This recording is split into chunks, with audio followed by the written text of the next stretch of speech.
Je suis Nathalie Longevial, j'ai eu plusieurs vies dans ma vie. Dans la précédente, j'étais DRH, j'écrivais déjà, mais c'était surtout des contrats de travail, des plans de formation et des plans de carrière.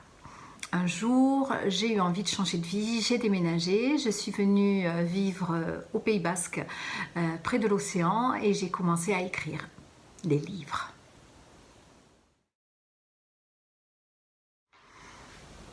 Je lis de tout, absolument de tout, que ce soit des romans, des thrillers, des policiers, du roman jeunesse, du roman graphique, des classiques que j'ai lus pendant mes études. Celui qui revient souvent ou le plus régulièrement, c'est Le Petit Prince de Saint-Exupéry. Et après, j'ai une grande tendresse pour les premiers romans. Les premiers romans, c'est comme un miracle. Ça n'arrive qu'une fois dans la vie d'un auteur.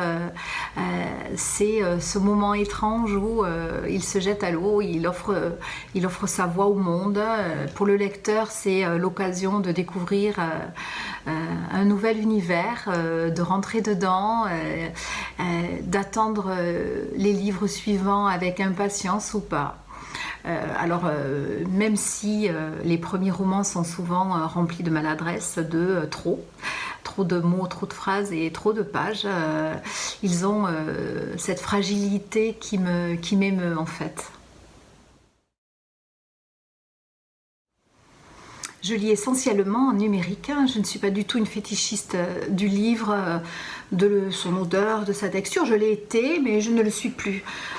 Aujourd'hui, je trouve qu'il y a tellement de façons d'occuper son temps que les gens qui continuent à lire, c'est un miracle. Donc qu'ils le fassent comme ils veulent, sur papier ou sur tablette, peu m'importe en fait. En règle générale, je lis un livre par semaine, parfois deux si le format est court, mais jamais deux à la fois. J'ai besoin d'être imprégnée par l'histoire, imprégnée par les questionnements des personnages, que ça me trotte dans la tête. Voilà, donc un seul à la fois.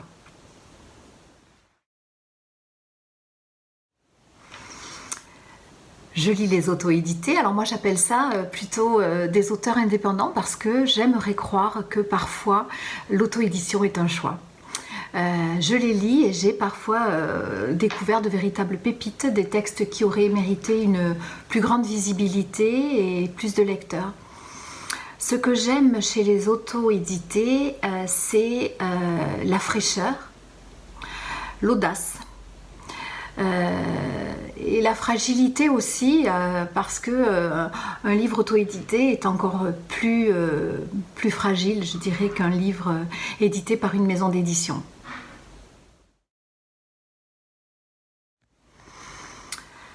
Mon troisième livre, Semer des graminées, n'est pas un roman et comme je le dis en quatrième de couverture, au début vous connaissez déjà la fin.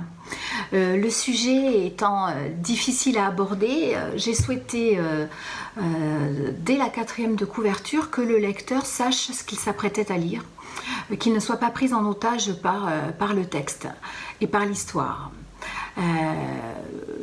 Il s'agit du journal romancé d'une fille aînée, d'une fratrie qui suit l'évolution du cancer de son père. Alors bien sûr, vous vous doutez bien que le sujet étant celui-ci, on ne s'amuse pas du début à la fin.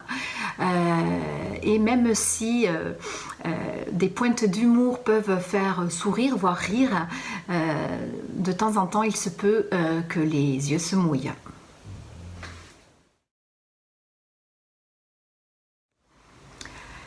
C'est toujours assez difficile, je trouve, de se mettre soi-même dans des petites cases.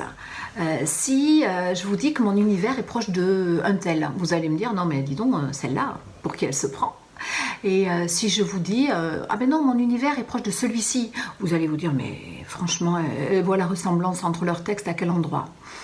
Alors, comme je ne savais pas, je suis allée voir ailleurs ce que d'autres en pensaient et il semblerait donc que mon univers se rapproche de celui de Véronique Ovaldé, Éric Fotorino, Sylvie Germain, Jacques Audiberti et Marguerite Duras. Après, dans mon univers, j'aimerais bien qu'on y retrouve aussi ce que j'ai adoré dans certains des livres que j'ai lus cette année. Par exemple, la poésie que j'ai vue chez Constance Joly dans Le matin est un tigre, l'émotion pour les oubliés du dimanche de Valérie Perrin, la folie que j'ai lu dans Les déraisons d'Odile d'Outremont, ou l'amour fou que j'ai adoré chez Pete Fromm dans Mon désir le plus ardent. Pourquoi l'auto-édition ? Par pis-aller sans doute, parce que j'ai fait comme tous les gens qui écrivent, j'ai commencé par envoyer mes manuscrits dans les maisons d'édition qui ne les ont pas retenus. À un moment donné, un texte s'est détaché et il a fallu qu'il existe.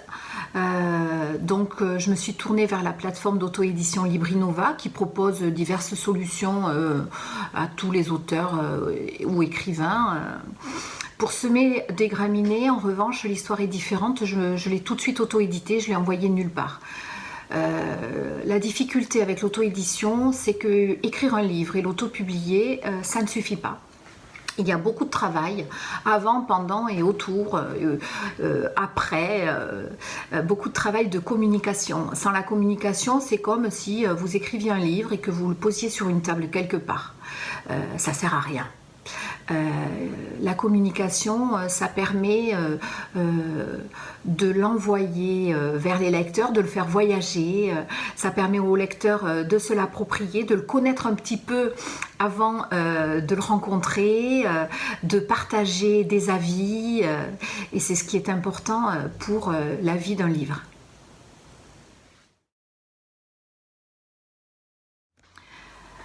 Au début, franchement, j'ai répondu que j'en avais pas. Que quand j'aurais vendu des milliers de livres, peut-être que j'aurais quelques conseils à donner, mais que pour l'instant, non, je n'en avais pas.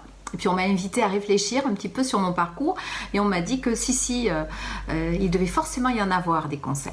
Alors oui, j'ai quelques conseils. Moi, je suis venue à l'écriture par le blog. Ça fait 12 ans que j'écris sur un blog qui est devenu maintenant un site auteur et qui porte mon nom. Outre le travail d'écriture, parce que je suis assez généreuse dans l'écriture, ça fait 12 ans que j'écris et environ 3 à 4 textes par semaine, ça m'a permis de constituer une communauté autour de ma façon d'écrire, autour de mes thèmes de prédilection, une communauté dont les gens sont devenus mes premiers ambassadeurs. Ceux qui invitent d'autres lecteurs à rentrer dans mon univers. Ensuite, le deuxième conseil, c'est sans doute de s'organiser, d'écrire régulièrement. Moi, par exemple, j'écris tous les jours, même les jours où j'ai pas envie d'écrire. Et je pense que c'est important de se professionnaliser, on va dire, au niveau des horaires. Ensuite, il y a aussi ce que je disais tout à l'heure au sujet de la communication, beaucoup communiquer sur les réseaux sociaux, exister sur les réseaux sociaux, y faire un petit peu de bruit. Donc moi j'ai, je vous le disais, un site auteur, j'ai une page Facebook d'auteur et un Instagram. Ça me permet d'emmener les gens dans mon univers à nouveau et parfois de leur faire choisir le prénom d'un héros ou la couverture d'un livre.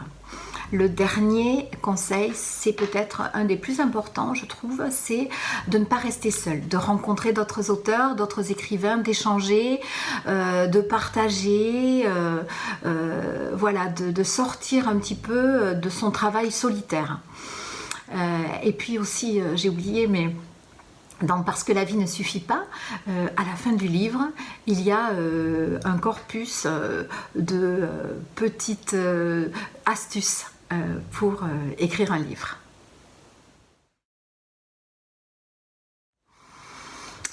Le réseau social littéraire déjà lu permet aux auteurs indépendants de se faire connaître, des lecteurs qui bien sûr eux connaissent essentiellement les écrivains médiatiques dont on parle dans les journaux ou à la télévision ou à la radio.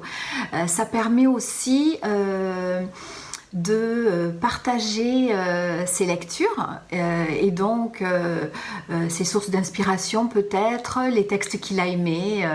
Et ça permet également d'être directement en contact avec ses lecteurs.